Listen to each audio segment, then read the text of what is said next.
Anger management classes exist because rash actions driven by rage can lead to deep regret. This was true for a man who, blinded by fury, pushed his girlfriend into shark-infested waters.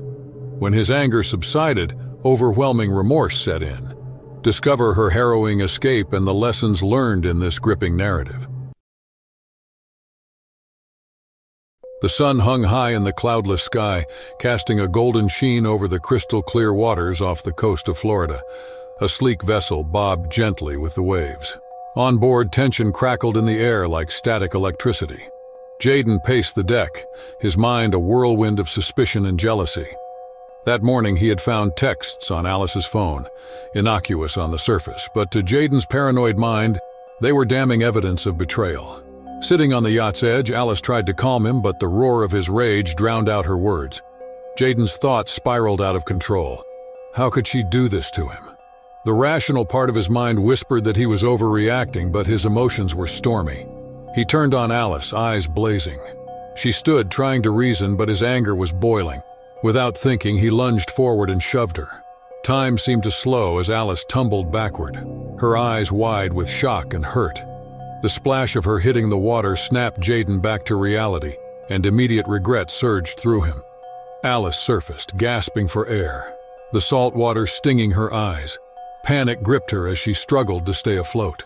Her mind raced, trying to process what had just happened.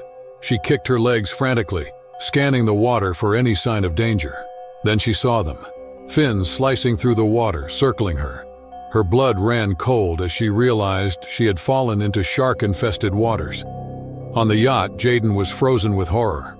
He had acted impulsively, and now the consequences were unfolding before his eyes. He saw the dark shapes moving beneath the surface, closing in on Alice. Desperation clawed at him. He needed to save her. He scrambled to find a rope, a life preserver, anything that could help. His hands shook as he threw a rope overboard, shouting at Alice to grab it. But she was too far away, and the sharks were getting closer. Alice's instincts took over. She kicked harder, pushing herself towards the rope. Her muscles burned with the effort, but fear drove her on. She felt something brush against her leg, and a scream tore from her throat. She kicked out wildly, trying to keep the predators at bay. Her heart pounded as she reached for the rope, fingers stretching and straining. She grabbed it, clinging to it with all her strength. Jaden pulled with all his might, his muscles straining. Inch by inch, he dragged Alice closer to the yacht. The sharks were relentless, circling, waiting for an opportunity. One of them lunged, and Alice felt a searing pain in her calf as its teeth grazed her skin. She kicked it away, adrenaline surging through her veins. She focused on the rope, on Jaden and survival. She would not let this be the end. A nearby boat had seen the commotion and was speeding towards them. The crew, experienced sailors, knew the danger that lurked in these waters. They shouted instructions to each other, preparing for a rescue. They saw the sharks and the desperate struggle unfolding before them as they drew closer. Without hesitation, they swung into action. The crew threw another rope towards Alice, and one of them prepared to dive in if necessary. Jaden continued to pull her towards the yacht, but the new rope from the approaching boat gave them a better chance. Alice reached out with one hand, grabbing the second rope. The boat's crew pulled with strength, and Jaden did the same. The combined efforts of both boats started to make a difference. Alice felt the pull from both sides, slowly lifting her out of the water. Sensing their prey slipping away, the sharks made one last desperate attempt. A sharp pain shot through her ankle as one of them bit down, but she kicked it away using her other leg. She gritted her teeth, focusing on the ropes, the hands reaching for her and survival. Finally, she was hoisted onto the deck of the rescue boat. She collapsed, gasping for breath, blood trickling from the wounds on her leg. Still on the yacht, Jaden was beside himself with relief and guilt. He wanted to reach out to her to apologize, but the distance between their boats and the weight of his actions held him back. The crew quickly tended to Alice's injuries. They disinfected the wounds, wrapped them in bandages, and did their best to reassure her. She was shaken, but alive. The realization of how close she had come to death hit her hard. She shivered, not from the cold, but from the trauma of the experience. The crew contacted the Coast Guard, requesting immediate medical assistance. Still, Jaden felt a crushing wave of guilt and regret on his yacht. He had let his jealousy and anger get the better of him, almost costing Alice her life. He watched as the boat sped towards the shore, carrying Alice to safety. He knew he had to make amends and seek forgiveness, but he also knew that things would never be the same between them. Hours later, Alice lay in bed at the hospital, exhausted but stable. The doctors had cleaned and stitched her wounds, and she was being monitored for any signs of infection.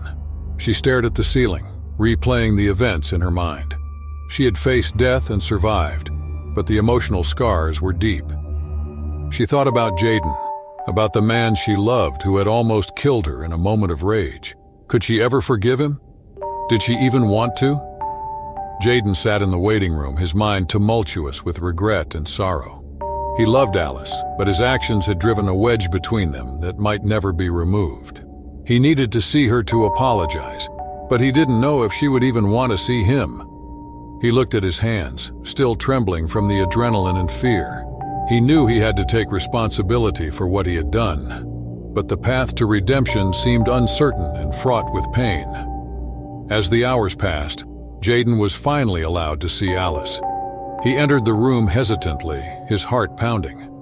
Alice looked at him, her expression unreadable. The silence between them was heavy with unspoken words and emotions.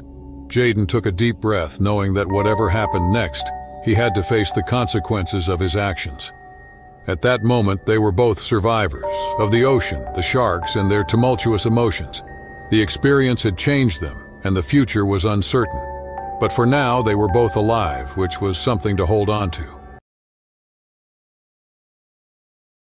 The waters of Alaska shimmered under the golden rays of the summer sun, and the sky was an expanse of unbroken blue. The gentle rocking of the boat provided a soothing rhythm as the family of three stood on the deck, their anticipation palpable. Lincoln, a tall man with a rugged demeanor softened by his warm smile, held his son Zion in his arms. Maeve, his wife, stood beside them, her red hair dancing in the breeze.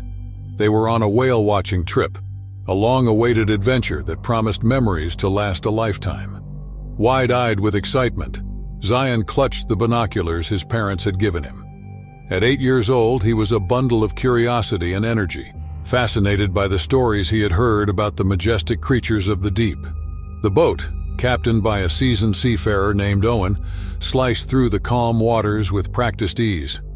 Owen had spent decades navigating these waters and knew the best spots to encounter the magnificent orcas. As the boat ventured further from the shore, the scenery transformed into a tableau of raw, untouched beauty. Lincoln and Maeve exchanged a smile, grateful for this moment. Life had been hectic, filled with the demands of work and the bustle of everyday responsibilities.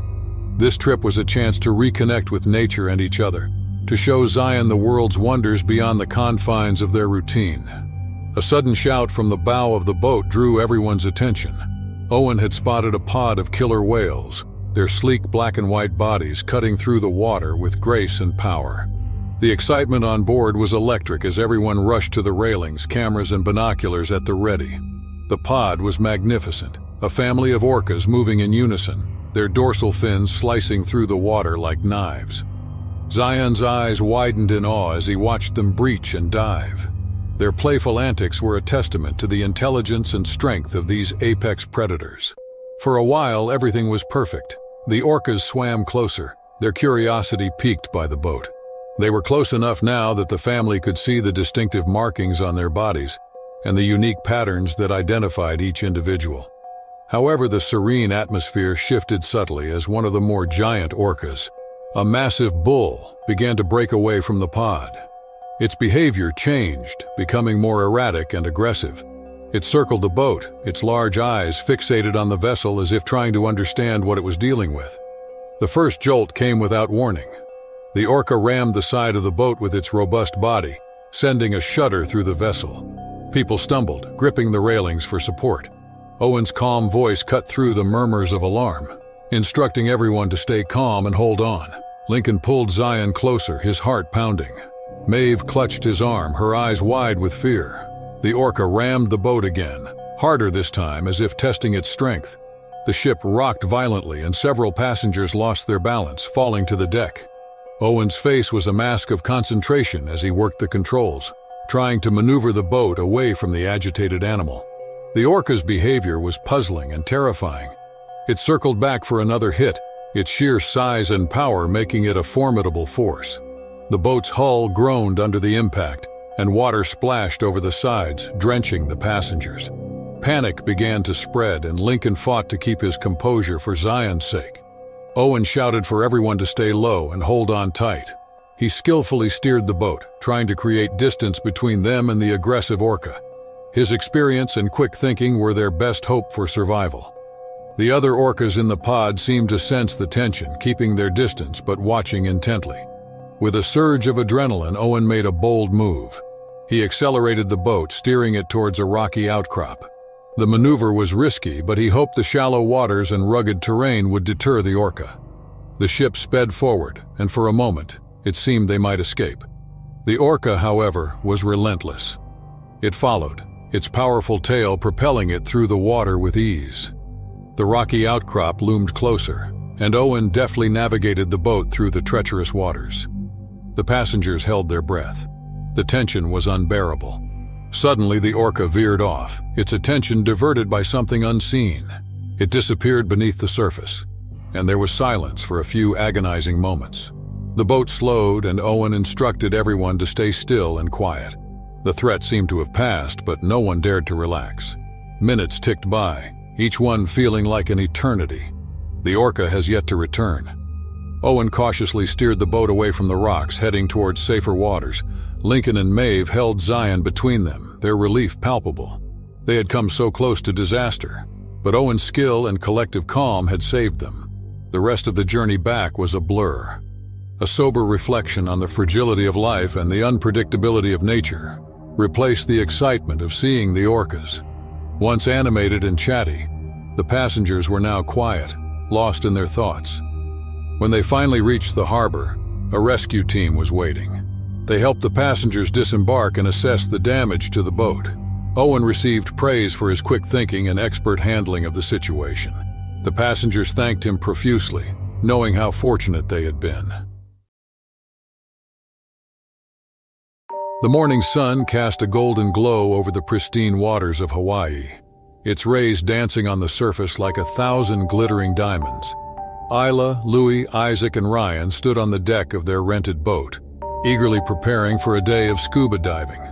They had been planning this trip for months, eager to explore the vibrant underwater world teeming with marine life. They had already completed 2 dives that morning, marveling at the kaleidoscope of coral reefs and schools of colorful fish. The water was crystal clear, the visibility excellent, and the experience exhilarating. After a brief break on the boat, they prepared for their final dive of the day. Isla checked her equipment meticulously, ensuring everything was in perfect working order. Louis and Isaac double-checked their tanks and regulators, while Ryan nervously adjusted his mask.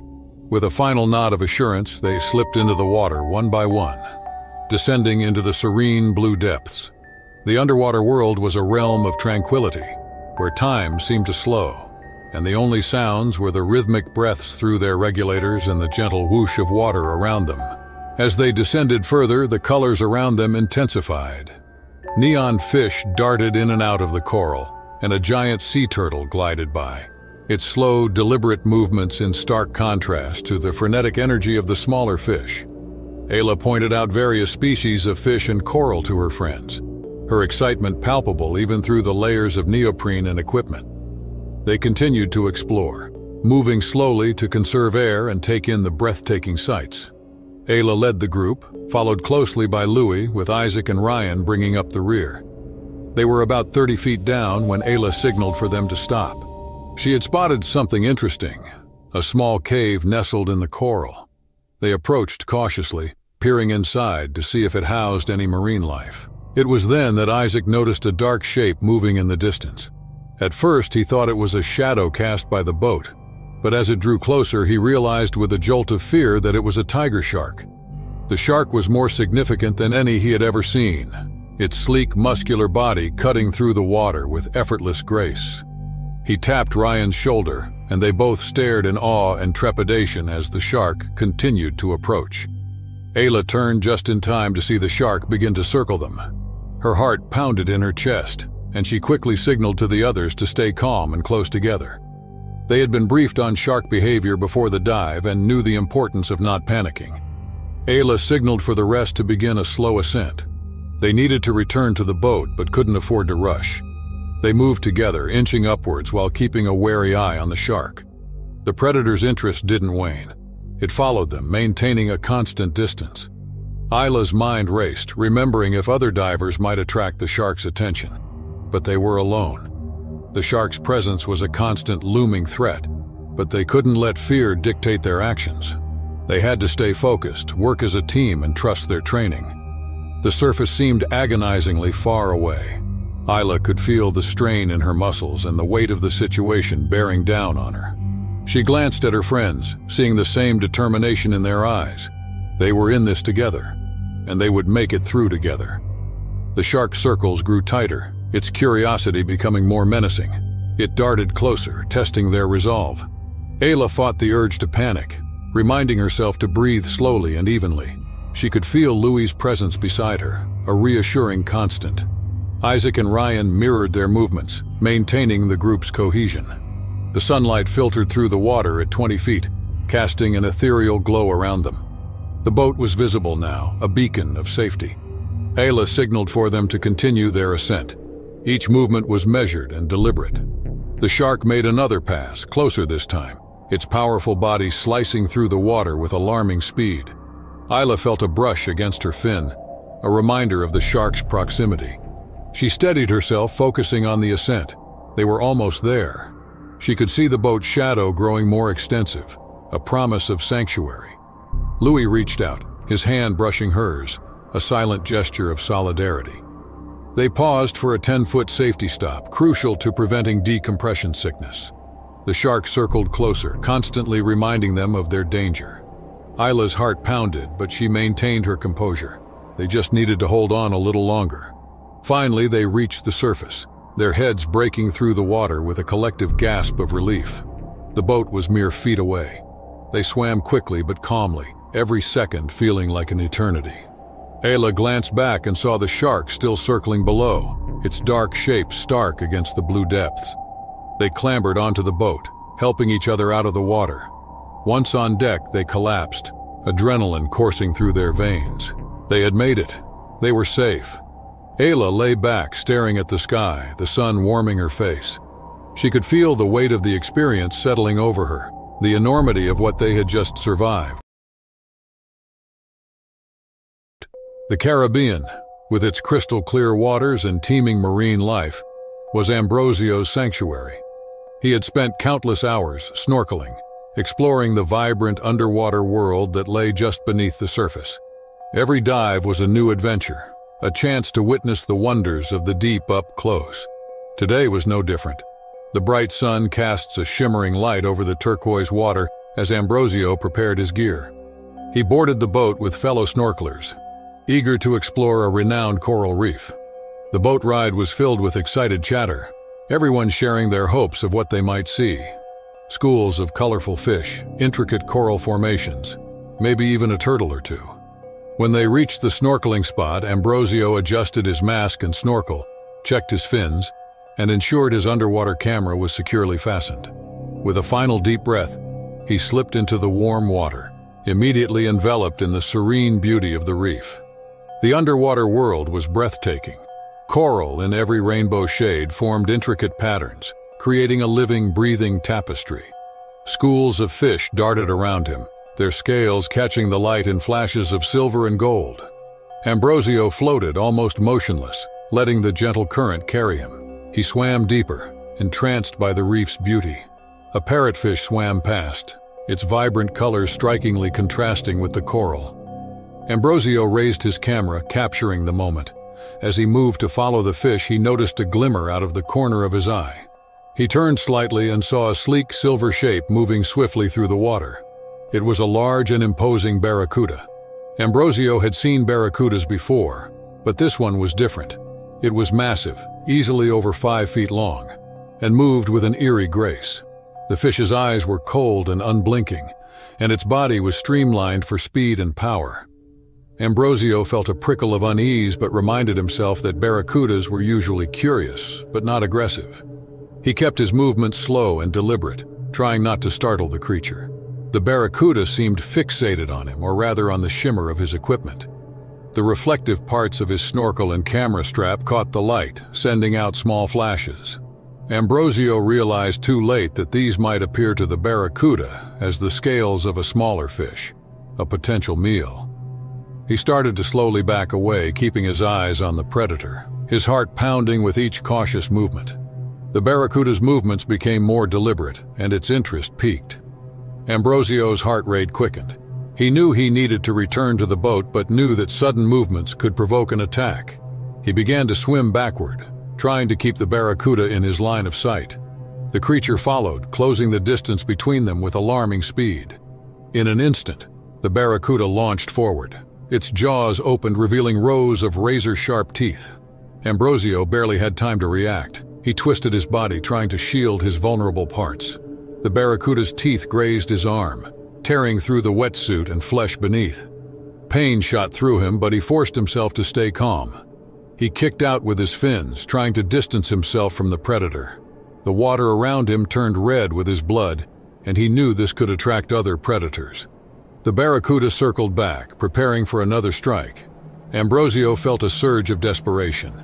He needed to defend himself. He remembered the camera in his hand. It wasn't much, but it was something. As the barracuda darted towards him again, he swung the camera with all his might. The device connected with the fish's side, not enough to cause actual harm, but enough to deflect its trajectory. The barracuda veered off, momentarily disoriented. Ambrosio took the opportunity to swim towards the boat, his injured arm trailing blood. He could see the other snorkelers ahead, some already noticing the commotion. He hoped they would understand the danger and stay clear. The barracuda was relentless. It came at him again, faster this time. Ambrosio used his good arm to fend it off, kicking frantically with his fins. The creature was too quick and aggressive. It bit down on his leg, sending a new wave of pain through him. He thrashed, trying to shake it off. His fellow snorkelers saw the struggle and sprang into action. They began to splash the water, creating noise and movement to distract the barracuda. One of them saw a long pole which he used to prod at the predator. The sudden commotion confused the barracuda, drawing its attention away from Ambrosio. It released its grip on his leg and turned towards the new threats. Ambrosio seized the chance and swam towards the boat with all his remaining strength. He could feel his energy waning and the pain in his arm and leg becoming overwhelming. His vision blurred slightly, but he forced himself to keep moving. The boat was close now, and he saw hands reaching for him. With a final effort, Ambrosio grabbed the side of the boat. Strong arms pulled him aboard, and he collapsed onto the deck, gasping for breath. The other snorkelers quickly followed, making sure everyone was safe. The boat crew sprang into action, treating Ambrosio's wounds as best they could and signaling for help. Ambrosio lay on the deck, his body trembling from pain. The realization of how close he had come to death washed over him in waves. He looked at his injured arm and leg, and the blood was still seeping from the wounds. The crew applied pressure and bandages, doing their best to stabilize him until they could get him proper medical care. The boat sped back towards the shore, the mood somber and tense. Ambrosio's fellow snorkelers kept a close eye on him, offering words of comfort and support. He closed his eyes, focusing on his breathing, trying to keep himself from going into shock. The pain was intense, but he knew he was lucky to be alive. When they reached the shore, an ambulance was waiting. Paramedics rushed to Ambrosio's side, carefully lifting him onto a stretcher. He was taken to the nearest hospital, where doctors quickly assessed his injuries. The wounds were deep, but he had avoided significant arteries and organs. He would need stitches and time to heal, but he would survive. As he lay in the hospital bed, Ambrosio replayed the attack in his mind. The barracuda's cold, predatory eyes, the searing pain of its bites, and the frantic struggle to fend it off. It had all happened quickly, yet each moment was etched vividly in his memory. He felt a mix of gratitude and disbelief. Gratitude for the quick actions of his fellow snorkelers and the boat crew. Disbelief that he had survived such a harrowing ordeal. The moon hung high over the waters off the coast of Indonesia, casting a silvery glow that danced across the gentle waves. Anwar, an experienced diver, prepared his gear on the deck of the dive boat. excitement mingling with the familiar hum of anticipation that always preceded a night dive. The allure of the underwater world, transformed by darkness, called to him. Anwar had always felt a special connection to the ocean. He loved the way the sea changed at night, becoming a realm of shadows and whispers, where the vibrant colors of the day gave way to a mysterious monochrome world illuminated by the beam of his dive light. He checked his equipment methodically, ensuring everything was in perfect order. Mark's dive buddy did the same beside him. Their routine was synchronized from years of diving together. With a final nod, they slipped into the water, the cool embrace of the ocean enveloping them. They descended slowly, the boat's lights fading above them until only the beams of their underwater flashlights cut through the inky darkness. As they moved more profoundly, the reef appeared under their lights. Schools of fish, their scales shimmering like polished silver, darted through the corals. Anwar and Mark communicated with hand signals, pointing out exciting creatures and guiding each other through the labyrinth of the reef. Anwar's torch beam swept over a particularly vibrant section of coral.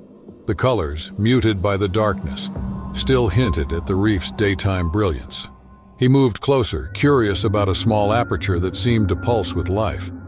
As he approached, he inadvertently disturbed the hiding place of a giant moray eel.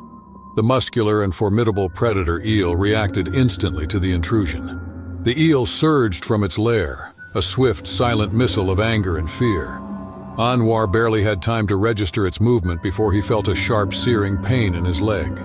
The eel's powerful jaws clamped down, its teeth piercing his wetsuit and sinking into his flesh. The shock of the attack momentarily paralyzed him, a surge of adrenaline flooding his system. The pain was intense, radiating up his leg and threatening to overwhelm his senses. Anwar knew he had to remain calm.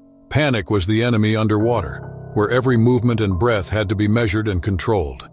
He kicked out instinctively, his fin connecting with the eel's body, and it released him, retreating into the safety of the coral. Anwar's leg throbbed, a dull ache mingling with the sharp sting of the bite. He reached down, his fingers coming away slick with blood. He signaled to Mark, who was already at his side, his eyes wide with concern. They had trained for emergencies like this, and Anwar knew that their only chance of safely making it to the surface was to follow their training precisely. He had to control his breathing, keep his heart rate steady, and avoid sudden movements that could worsen the bleeding or attract other predators. Mark took the lead, guiding Anwar with a steady hand. Anwar focused on staying calm and mentally running through the steps he needed to take. He pulled a small first aid kit from his dive bag, opening it with hands that trembled only slightly. He applied pressure to the wound, using a piece of gauze to stem the blood flow. The salt water stung as it mingled with his injury, but he gritted his teeth and continued the first aid. They began their ascent, moving slowly to avoid decompression sickness. Anwar counted his breaths, focusing on the rise and fall of his chest rather than the pain in his leg. Mark stayed close, his presence a reassuring anchor in the darkness. They communicated with frequent hand signals, checking each other's status and ensuring they maintained the correct ascent rate. The journey to the surface felt interminable. Anwar's leg burned with every kick, but he forced himself to move, knowing that stopping wasn't an option. He kept his thoughts focused, pushing away the fear and concentrating on each small task. Mark remained vigilant, his eyes scanning their surroundings for any sign of danger. As they neared their first decompression stop, Anwar's vision began to blur around the edges. He could feel his strength waning, and the pain and blood loss were taking their toll. He signaled to Mark, who immediately adjusted their pace, ensuring they followed the necessary protocol while prioritizing Anwar's condition. They hovered at the decompression stop, the minutes ticking with agonizing slowness. Anwar focused on his breathing, each inhalation and exhalation a lifeline to the surface. Finally, they began the final leg of their ascent. The boat's lights came into view, a beacon of safety and relief. Anwar could see the silhouette of the crew members, alerted by Mark's earlier signal, preparing to assist as soon as they broke the surface. The last few meters felt like an eternity, but then with a final push, they emerged into the cool night air. Anwar was pulled onto the boat. He lay on the deck, gasping for breath, his leg a throbbing mass of pain. The crew moved swiftly, administering first aid and securing a tourniquet to control the bleeding. Mark stayed by his side, his presence a steady source of comfort. The boat sped towards the shore and the crew communicated with the mainland to arrange medical assistance. Anwar focused on staying conscious and keeping his breathing steady despite the pain. He knew that shock was a real danger, and he fought to remain lucid, keep his thoughts clear and keep his body responsive. An ambulance awaited as they reached the shore, its lights flashing in the darkness. Anwar was transferred onto a stretcher, and the paramedics worked quickly and efficiently. He felt the cold sting of an IV being inserted, the rush of fluids into his veins helping to stabilize his condition. The ambulance ride to the hospital was a blur of flashing lights and muffled voices, the pain in his leg a constant gnawing presence. At the hospital, Anwar was whisked into an emergency room, with the medical staff taking over with practiced precision. He was given pain medication, the blessed relief washing over him in waves. He could feel himself slipping into a haze, the adrenaline and exhaustion finally catching up. When Anwar awoke, the sterile white of the hospital room greeted him. His leg was heavily bandaged, and the throbbing pain was now a dull ache. He blinked, his mind slowly coming back to clarity. Mark was there, sitting by his bed, a look of relief washing over his face as Anwar stirred. The doctor entered the room, explaining the extent of his injuries and the successful surgery to repair the damage. Anwar felt a profound sense of gratitude. He knew that the outcome could have been far worse and that his training and the support of his dive buddy had saved his life. The fishing vessel sailed under the early morning sun, slicing through the calm Atlantic waters off the coast of Spain. The crew, seasoned fishermen with weathered faces and strong hands, prepared for another day of hard work. Among them were Marco, the captain with a sharp eye for the sea, Luca, the burly first mate, and Antonio, the youngest but most agile of the crew. They were a tight-knit team bound by years of shared toil and the relentless pursuit of the ocean's bounty. The Atlantic was both friend and foe, offering sustenance but demanding respect. The crew respected its moods and understood its perils. As they set their lines and cast their nets, the rhythm of their work was a testament to their experience. The sun climbed higher and the sea glittered, a vast blue expanse that seemed endless and inviting. Hours passed, and the day's catch was modest. The men worked efficiently, hauling in nets heavy with fish and resetting them with practiced ease. Marco stood at the helm, scanning the horizon with binoculars. His instincts told him something was out there, something worth their effort. He lowered the binoculars and called for the crew's attention. They all knew that look, a mix of determination and anticipation. Luca and Antonio moved to their positions, ready to respond to whatever Marco had sensed. Suddenly the line on one of the rods went taut. The reel screamed as something massive took the bait and began to pull. Luca, nearest to the rod, grabbed it and planted his feet firmly, his muscles straining against the power of whatever was on the other end. Antonio rushed to assist and Marco took the helm, adjusting the boat's position to give them a better angle.